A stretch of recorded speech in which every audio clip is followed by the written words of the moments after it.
On a quiet Tuesday morning, Robert "Bobby" Keane, an elderly man wearing a carefully brushed black cap embroidered with "Korea-Vietnam Veteran," stepped into Summit Ridge National Bank. The air conditioning inside whispered over polished tile floors, stirring faint echoes off marble columns. Bobby paused, taking in the silence, not reverent, just indifferent. He came not to make a scene, but to withdraw money from an old account, one tied to deployments the government still won't fully acknowledge. He waited in line patiently, documents and a brass challenge coin in hand. His hands trembled slightly from age, not uncertainty. His shoulders were squared with the kind of posture military training burns into bone. Each breath carried the weight of decades. Most around him didn't notice, or didn't care. He was just another old man in line. A mother hushed her child beside him. A teller tapped acrylic nails against a keyboard. Bobby held his place, unmoved by the slow shuffle of time. The documents in his coat, yellowing discharge papers, a VA card softened at the edges, a notarized letter from an old liaison officer, weren't just paperwork. They were proof of things done in silence, places walked that never made maps, names erased from briefings before the ink dried. He stepped forward when called. The young teller glanced at him briefly, her smile automatic. Bobby placed the papers and the coin gently on the counter. He spoke calmly, voice lined with gravel and time. "I'd like to access account 415C. It's under Robert Keane. There should be a note on the file. It's from before." The teller blinked, uncertain. The coin, a brass disc worn smooth in places, reflected the overhead light. Its emblem, though unfamiliar to most, spoke volumes to those who knew. A silent brotherhood etched in metal. She hesitated. Then she excused herself. Bobby waited, eyes steady on the coin. He'd kept it through jungle heat and Arctic wind, hidden in boots and stitched into coats. It had never failed him before. But Summit Ridge had changed. And so had the way people looked at silence. Bobby was a man shaped by duty, quiet, steady, and marked by the wear of service. In his coat were frayed discharge papers, a veteran's affairs card, and that worn challenge coin. His life bore traces of cold nights and unrecognized missions, yet he asked for nothing but access to funds he had rightfully earned. He had always been the kind of soldier who stepped forward when others stepped back. Reconnaissance. Extraction. Logistics deep behind the line. Not the operations that won medals. The ones that never made headlines because they were never supposed to happen. There had been nights in Laos, weeks in Cambodia, months off the coast of Da Nang, missions that required silence, not stories. And Bobby had been silent all his life. The coin was given to him after one such mission, far past the DMZ, when things went wrong, and only 3 came back. The brass disc was a recognition, a whispered acknowledgement among men who swore they'd never speak of what happened. He carried it like others carried prayer cards. Back then, he'd been a different man, broad-shouldered, clean-shaven, eyes sharp with youth. But the years had worn him.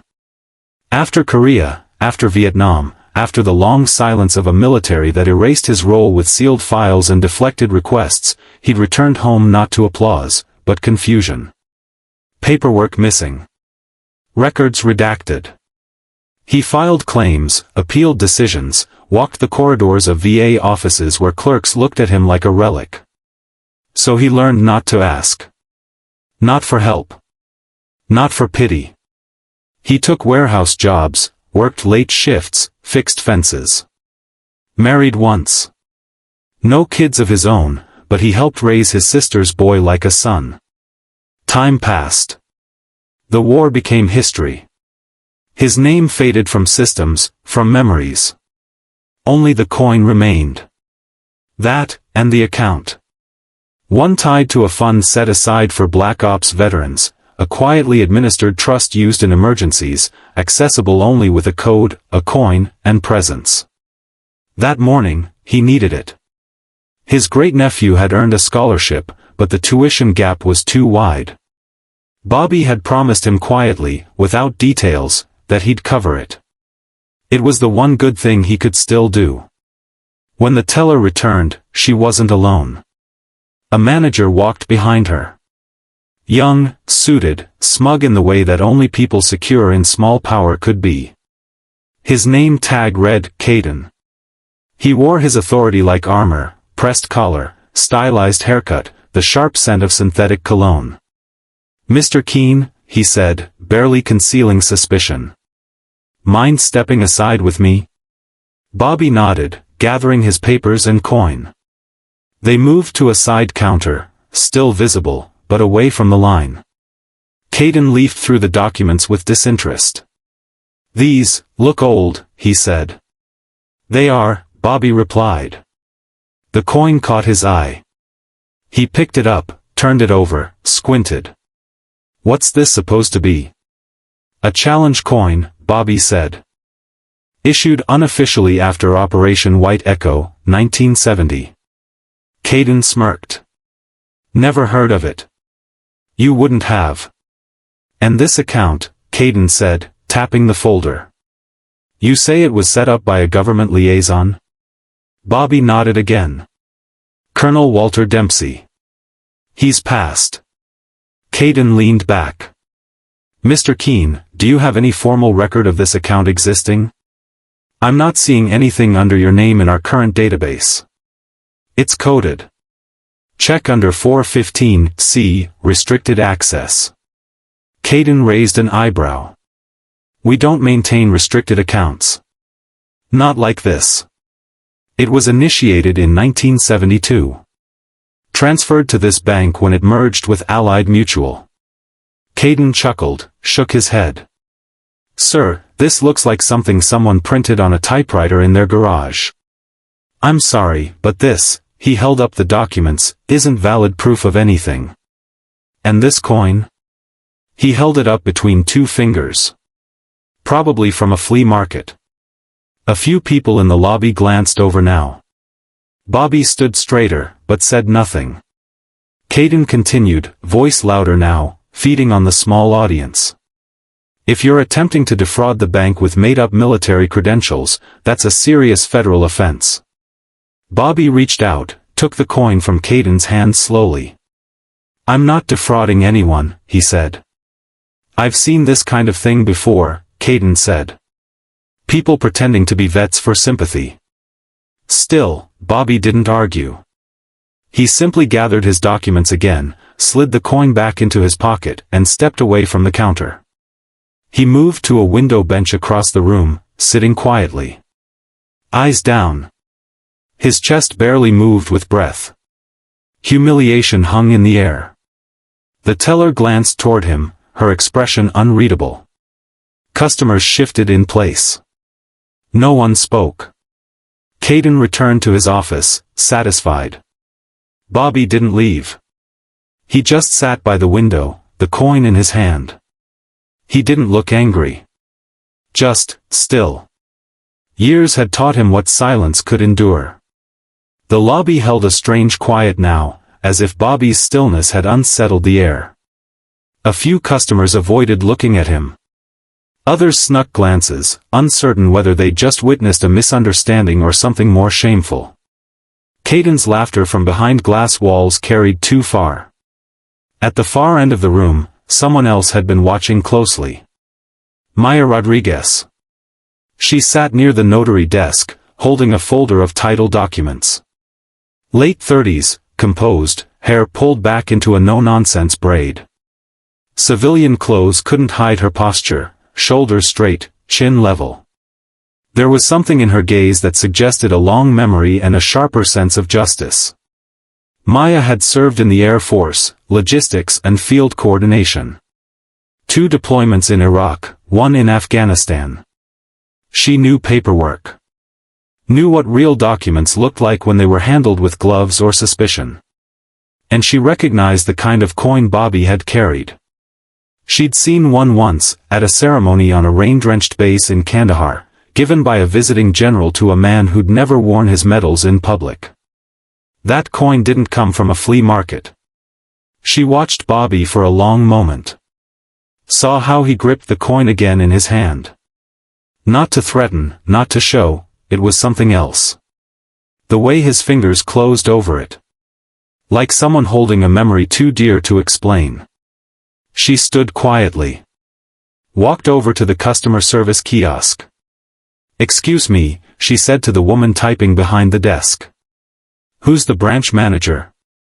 "That would be Mr. Keane," the woman said, smiling reflexively. "Is there a regional supervisor on site?" The smile faltered slightly. "No, ma'am." "Is there a problem?" "I need to make a call," Maya said, her voice soft, clipped. She pulled out her phone. But she wasn't the only one who had noticed something amiss. In the office behind the teller windows, a man named Glenn Foster stood at the back wall, staring at a brass plaque. Glenn had been with the bank for 27 years. He wasn't fast with technology, didn't care for management styles like Caden's, but he remembered things. Especially names. Etched on that plaque were the original contributors and founding veterans who helped transition Summit Ridge from a local trust into a national institution. Among them, Lieutenant Colonel Robert J. Keane. Glenn's fingers hovered over the list, heart beginning to race. It wasn't just a familiar name. He remembered a ceremony years ago, quiet, dignified. A man had come, sat in the back row, and declined to speak. But they had spoken of him. Quietly, with reverence. Glenn hadn't seen that man since. But he remembered the coin he carried. He stepped away from the plaque. Picked up the landline. While Maya's call rang out to a number on her contacts, an old squad mate now working in DoD liaisons, Glenn's fingers dialed something slower, more local. Not corporate. Military Affairs Division, North Atlantic Corps. He left a message. "There's a man here. Colonel Keane. Something's wrong. Thought you'd want to know." Back in the lobby, Caden emerged again. Perhaps emboldened by the whispering. He stood at the center of the room, glancing first at Maya, then at Bobby. "Sir," he said, his voice rehearsed. "We're going to have to ask you to leave. We've reviewed all the documentation, and nothing provided today verifies identity or account ownership." Bobby looked up. His expression was unreadable. He didn't rise. Just met Caden's eyes with something that wasn't challenge, but wasn't apology either. "You're making a mistake," Maya said, stepping forward. "I'm sorry." Caden turned toward her. "He's not trying to defraud anyone. That coin is real. The papers are real." "And you are?" he asked. "Former Air Force," she said. "Logistics. I've seen that coin before. It doesn't circulate in public. It's recognition for service that doesn't officially exist." Caden smirked. "You believe that?" "I don't believe." "I know," Maya said. "And so does anyone who's worn a uniform." Caden turned toward security, motioned subtly. "You're going to escalate this?" Maya asked. "Because if you are, I suggest you do it in front of a federal inquiry." The guard hesitated. So did Caden. Bobby remained seated, untouched by the rising tension. He unfolded the coin again, held it between thumb and finger. He didn't lift it high. Just let it catch the light. A symbol. Not for argument. Not for defense. A quiet signature from a forgotten file. The front doors of the bank opened. The wind changed. And in walked a man in dress uniform. Tan and blue. Stars on his shoulders. A man not here for negotiation. His steps were precise, measured. The silence that followed was complete. Major General Everett Keane. The ribbons on his chest spoke of 3 decades across 5 continents. He didn't carry rank like a weapon. He carried it like memory. His gaze scanned the room once. Then settled on Bobby. He crossed the floor in 5 steady strides, came to a stop in front of the seated man, and saluted. The room froze. "Colonel Keane," Keane said, his voice firm, reverent. "It's been too long." Bobby rose slowly, the stiffness of age never masking the dignity beneath it. He returned the salute with quiet precision. Keane turned to the lobby. "This man," he said, "is not a fraud. He's not a customer. He's a cornerstone." Caden's face had gone pale. Keane continued. "Colonel Keane led unacknowledged operations that protected American assets across Southeast Asia. He helped build the logistical command that supplied 3 corps under fire. And when this bank was founded with veteran deposits and security accounts in 1975, it was Colonel Keane who personally coordinated the trust that became its foundation." He turned again. "The account under 415C is real. It is protected under Title 38, Section 432 of the National Defense Authorization Act. And any further delay will be interpreted as willful obstruction of federal military protocol." Not a word was spoken. Then Keane looked to Bobby. "You need funds?" Bobby nodded once. "For my grandson. College tuition." Keane smiled faintly. "Let's get it done." Keane didn't wait for permission. He stepped behind the counter as if the bank belonged to him, because in a way, it did. At least the version of it that remembered where it came from. He motioned for the teller, who hurried forward, visibly shaken. "Pull account 415C, he instructed. "Authorization, Keane Delta 6. Full executive override." The teller's hands trembled slightly as she typed. The system lagged. Then the screen changed. Her eyes widened. A field appeared that most employees didn't even know existed. "Confirmed," she whispered.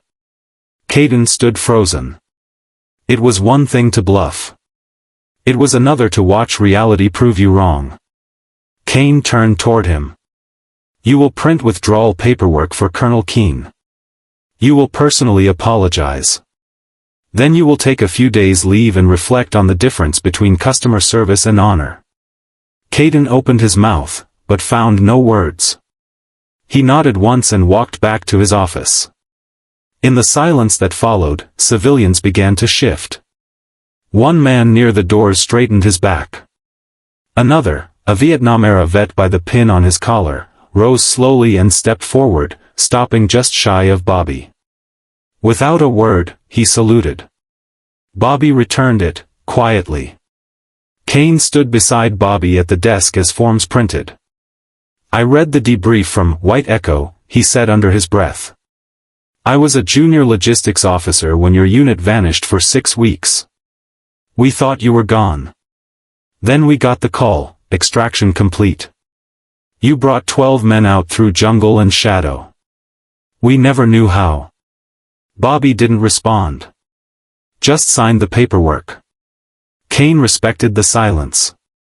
When the documents were complete, Keane handed him the envelope. "The full withdrawal.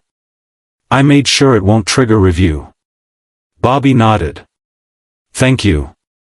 Keane hesitated. "I'd like to do one more thing. If you'll allow." Bobby looked at him, one eyebrow raised. Keane stepped back and turned to the assembled lobby. "This man served when service meant vanishing," he said clearly. "He operated in the dark so others could live in light. Most of you don't know his name. But you should." Then Keane walked to the entrance and stood beside the wall where the bank's original dedication plaque hung. He removed the polished plate. Beneath it, faint outlines of old screw holes remained. He turned to Glenn, the longtime employee. "Get maintenance," he said. "And bring me engraving requisition forms." Glenn nodded, a smile beginning to touch his face. Keane looked at Bobby. "I'd like to rededicate this wall. We've got new brass coming. I want it to read, Robert J. Keane, Colonel, United States Army, Honor and Silence." Bobby didn't answer. But something shifted in his eyes. A soft exhale. Maybe approval. It wasn't a medal. It wasn't a parade. But it was memory, restored. A moment passed. Then Maya stepped forward. "Colonel," she said, holding out a folded slip of paper. "My nephew wants to join the service. I'd be honored if he heard your story someday." Bobby took the paper gently, folded it again, and tucked it into his coat. His voice was quiet. "Tell him the story isn't mine. It belongs to everyone who came home and stayed silent." Keane reached into his coat, pulled a velvet box. Inside lay a newly struck medal. On its face, no emblem. Just an inscription. "Duty beyond record." He held it out. "This was approved last year. For service that leaves no footprint but changes everything. There are only 12 in existence." Bobby took it without flourish. Didn't pin it on. Just nodded. Outside, the wind had picked up. Trees along the street whispered across the sidewalk. As he turned to go, the doors opened again. Not military this time. Not family. But people. A young man held the door. An older woman stepped aside. A teller moved quietly out from behind the counter and stood at attention. Then, one by one, civilians stood. No one told them to. They just rose. Some saluted. Others bowed their heads. It wasn't ceremony. It was instinct. Recognition. Bobby paused at the threshold. Looked back once at the plaque wall, now bare but waiting. Then he stepped into the sunlight. Keane followed him out. They stood there for a moment, neither speaking. "Your grandson," Keane said. "What's he studying?" Bobby answered quietly. "Mechanical engineering. Wants to build bridges." Keane nodded. "Fitting." He extended a hand. Bobby took it. And for a second, the years vanished. There was no bank. No dishonor. Just two soldiers remembering what mattered. Then Keane saluted again. Bobby didn't return it this time. He just placed the coin back into his pocket and walked on, as he always had. That afternoon, a photo surfaced online. A bystander had captured the moment General Keane saluted Colonel Keane. It wasn't staged. It wasn't posed. Bobby's silhouette was still, almost unaware. Kane's posture, rigid, reverent, carried every unspoken word that Bobby would never utter himself. No hashtags. No commentary. Just the caption. "Honor never retires." The photo went viral in veteran forums, military circles, and eventually the evening news. But Bobby never saw it. He didn't own a computer. Hadn't for years. He spent the rest of that Tuesday doing what he said he would, sitting beside his great-nephew, signing tuition forms, nodding quietly when the young man excitedly listed his first semester classes. They didn't speak about what had happened at the bank. Bobby never brought it up. And the boy, sensing something sacred, didn't ask. But the weight had shifted. The silence around Bobby had softened. The following Thursday, the bank changed. A brass plaque appeared beneath the old one by the entrance. Robert J. Keane. Colonel, United States Army. Honor and silence. The words weren't large. They didn't need to be. And beneath them, a small line was added in smaller font. Founding veteran contributor, Summit Ridge National Trust, 1975. People began noticing. A young teller asked Glenn about the name. Glenn told her. Not everything, just enough. Local veteran groups began to visit the bank more often. Not to protest, not to draw attention, but to remember. Some brought coins of their own. One left a folded napkin with "Thank you" scrawled in pencil beneath the plaque. Caden was not fired, but he didn't return to Summit Ridge. He requested a transfer. Quietly. No public reprimand. Just absence. Maya, for her part, did more than make a call. She sent a report to the DoD Ombudsman, citing issues of identification protocol for legacy operations. Within weeks, a quiet policy update was distributed to financial institutions participating in the Veteran Affairs Account Network. The language was vague. The intent was clear. Assume dignity. Investigate with respect. Back at the bank, an older gentleman began appearing weekly. He sat at the far bench near the window. Always mid-morning. Never disruptive. It was Bobby. He didn't need anything. Just came to sit. Sometimes he brought a paperback novel, dog-eared and slow to turn. Other times, he just watched the sun shift across the tile.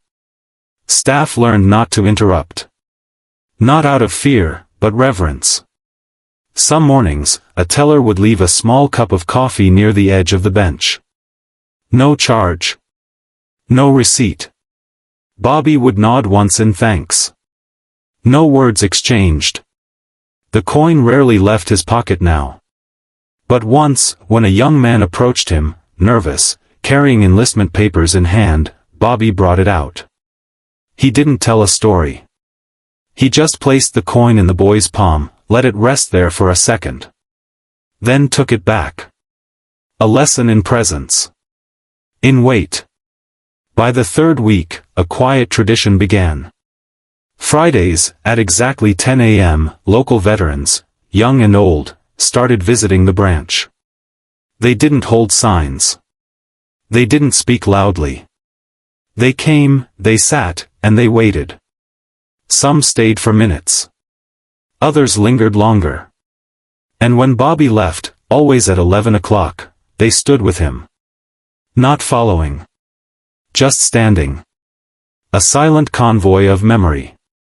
It was Glenn who eventually suggested something new. He pitched it to the board in a short letter. We don't need more branches.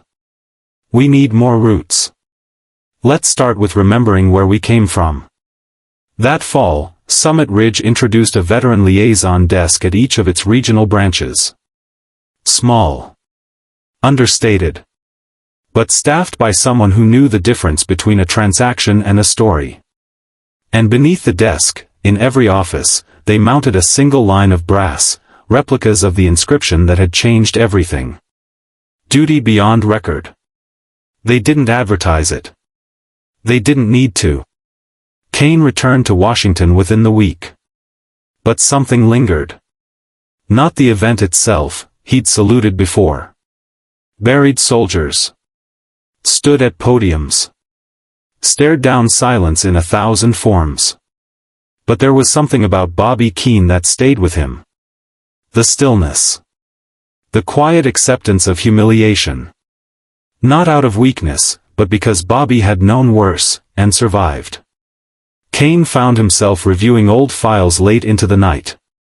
Records of unacknowledged units, deep code operations buried in redacted pages. Most names lost. A few found. Bobby's came up more than once, but always in half ink, trailing off into margins where truth resisted being formalized. In a memo to his executive assistant, Keane wrote simply. We lose them in silence. Let's start remembering out loud. And quietly, things began to shift. At the Department of Defense, a program was proposed, the Legacy Dignity Review Initiative. Its purpose? To identify overlooked veterans whose contributions had never been formally recognized due to the classified nature of their missions. To ensure that their benefits, identities, and dignity were restored in the record, even if the mission files remained closed. Bobby never knew his case helped start it. He wouldn't have wanted the attention anyway. Back in his neighborhood, things stayed simple. He still lived in the same duplex, its porch lined with clay pots filled with half-kept succulents. He still rose at 5. Still swept the sidewalk. Still checked the mail even when there was nothing. The tuition payments for his great-nephew processed without delay. One afternoon, a letter came. Embossed with the seal of the bank. Inside, a handwritten note. Your account remains open. Your story remains ours. Thank you, Colonel Keane. It was signed by the entire staff. He folded it once and tucked it into the same pocket where the coin lived. That Friday, he walked to the bank, as he always did. The bench near the window was taken. A young veteran sat there, uncertain, waiting for a home loan meeting. Bobby didn't interrupt. Just stood beside the man. The teller, now the assistant manager, noticed. She brought 2 cups of coffee. The man stood to offer his seat. Bobby shook his head. Sit, he said. It was the only word he'd said that day. Others watched from their desks. A few new customers asked quietly, "Who is that?" They were told gently. "That's Colonel Keane. He's why this place matters." In November, just before Veterans Day, the bank held a quiet gathering. No banners. No media. Just staff, a few regulars, and a single-string quartet hired from the local college. Bobby was invited, but didn't respond. He showed up anyway. Same black cap. Same quiet gaze. Keane returned for the event, though no one announced him. Before the string quartet played, Keane stepped to the center of the lobby. He wore civilian clothes, a dark coat over a dress shirt. No medals. He didn't use a microphone. Most people think stories begin with action, he said. But some begin in silence. In endurance. In waiting by a window, knowing the world won't come find you. He paused. This bank was built on trust. But not just financial trust, moral trust. The trust that those who gave their years, their pain, their voice, would not be forgotten when they stopped asking for recognition. He nodded toward Bobby, who stood near the wall. This man didn't just serve his country. He upheld its quiet promise, that duty doesn't disappear when headlines do. And today, we honor that silence. Not with fanfare. But with presence. Then he lifted a small box. Inside, a second medal. This one bore no inscription. Just the image of a single hand holding a folded flag. He extended it to Bobby without ceremony. Bobby looked at it. Then placed it in his pocket beside the first. No words. Afterward, the string quartet played a single movement, Barber's Adagio. No applause. Just stillness. As the crowd began to disperse, a teenage girl, maybe 17, approached Bobby. Her father stood beside her, wearing an Iraq veteran's pin. She looked at him, uncertain. "My teacher says history is facts," she said. "But I think it's people. Is that right?" Bobby looked at her for a long moment. Then, finally, he spoke. "It's what we choose to remember." That night, back at home, Bobby sat on the porch. The air was cool. Autumn pressed in at the edges of the wind. Streetlights blinked on one by one. He didn't open the medals. He didn't call anyone. He just sat. Not because he was waiting for the world to change. But because it already had. And sometimes, dignity returns not as noise, but as stillness finally seen. He left nothing behind but silence, and that was finally enough.